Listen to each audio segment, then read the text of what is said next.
کہوں کہ میں ایک جملے پہ ایک دن بول سکوں تو بولنا مقصد نہیں ہوتا ہے. بولنے کا بنا مقصد بولنا چاہے کتنا بھی اچھا ہو، حتیٰ کہ بہت معافی کے ساتھ اللہ تعالیٰ مجھے معاف کر دے.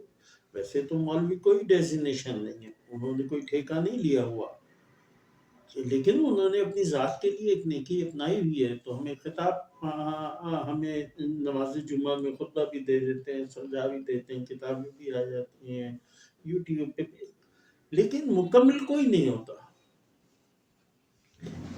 اس یوٹیوب چینل پہ میں کسی ایک بات کو موضوع بناؤں گا تو اس کا مقصد یہ ہوا کہ اس کیٹیگری کی فالوئنگ آ جائے گی. ٹھیک ہے، فالوئنگ بڑھ جائے گی. فالوئنگ بڑھانے کو اتنا